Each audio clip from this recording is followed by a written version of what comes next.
ರಸ್ತೆಗೆ ಕಸ ಸುರಿದು ಬಂಡತನ ಪ್ರದರ್ಶಿಸಿದ್ದ ವ್ಯಕ್ತಿ.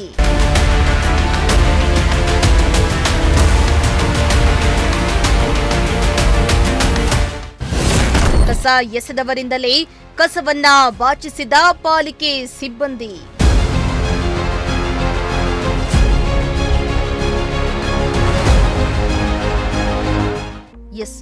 ತುಮಕೂರು ನಗರವನ್ನ ಕಸದ ಸಮಸ್ಯೆಯಿಂದ ಮುಕ್ತಿ ಮಾಡುವ ದಿಟ್ಟ ಹೆಜ್ಜೆಯನ್ನ ತುಮಕೂರು ಮಹಾನಗರ ಪಾಲಿಕೆ ಇಟ್ಟಿದ್ದು, ದಿನನಿತ್ಯ ಪ್ರತಿ ಏರಿಯಾಗೂ ಕಸದ ಗಾಡಿಗಳನ್ನ ಕಳಿಸಲಾಗ್ತಾ ಇದೆ. ಅಷ್ಟೇ ಯಾಕೆ, ಗಾಡಿಗಳಿಗೆ ಕಸ ಹಾಕಲು ಸಾಧ್ಯವಾಗದೇ ಇದ್ದವರು ಅನುಕೂಲಕ್ಕಾಗಿ ಅವರಿಗೆ ಬೇಕಾದ ಸಮಯದಲ್ಲಿ ಕಸ ಸಂಗ್ರಹಣೆಗಾಗಿ ಪಾಲಿಕೆ ಬುಕ್ ಮೈ ಗಾರ್ಬೇಜ್ ಎಂಬ ಆಪ್ ಅನ್ನ ಕೂಡ ಜಾರಿಗೆ ತಂದಿದೆ.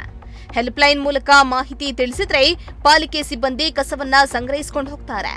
ಅಲ್ಲದೆ ರಾತ್ರಿ ವೇಳೆಯೂ ಸಹ ನಗರದಲ್ಲಿ ಕಸದ ಗಾಡಿಗಳು ಸಂಚರಿಸ್ತಾ ಇದ್ದು, ಇಷ್ಟೆಲ್ಲ ವ್ಯವಸ್ಥೆ ಇದ್ರೂ ಕೂಡ ಕೆಲ ವ್ಯಕ್ತಿಗಳು ರಸ್ತೆಯಲ್ಲಿ ಕಸವನ್ನ ಎಸೆಯೋದನ್ನ ಮಾತ್ರ ಬಿಟ್ಟಿಲ್ಲ.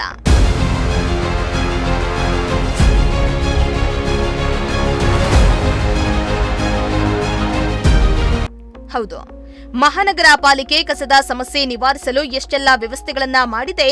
ಅಲ್ಲದೆ ಕಸ ಸುರಿಯುವ ಸ್ಥಳಗಳಲ್ಲಿ ಕ್ಯಾಮೆರಾವನ್ನ ಕೂಡ ಅಳವಡಿಸಿದೆ. ಕಸ ಹಾಕುವವರ ಮೇಲೆ ಫೈನ್ ಕೂಡ ಹಾಕ್ತಾ ಇದೆ.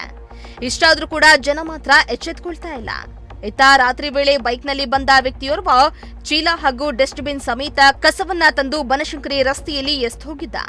ಇದನ್ನ ಗಮನಿಸಿದ ಪಾಲಿಕೆ ಸಿಬ್ಬಂದಿ ಆತನಿಗೆ ಬುದ್ಧಿ ಹೇಳಿ ಆತ ಸುರ್ತಿದ್ದ ಕಸವನ್ನ ಆತನ ಕೈಯಲ್ಲೇ ಎತ್ತಿಸಿದ್ದಾರೆ. ಅಲ್ಲದೆ ಮುಂದೆ ಈ ರೀತಿ ಮಾಡದಂತೆ ಆತನಿಗೆ ಪಾಲಿಕೆ ಅಧಿಕಾರಿಗಳು ಖಡಕ್ ಎಚ್ಚರಿಕೆಯನ್ನ ನೀಡಿದ್ದಾರೆ.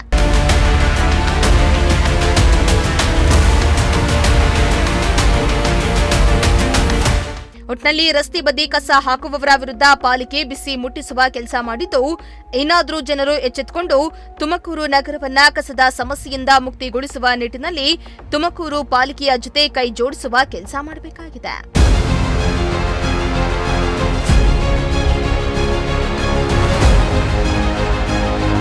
News desk, Prajashakti TV, Tumakuru.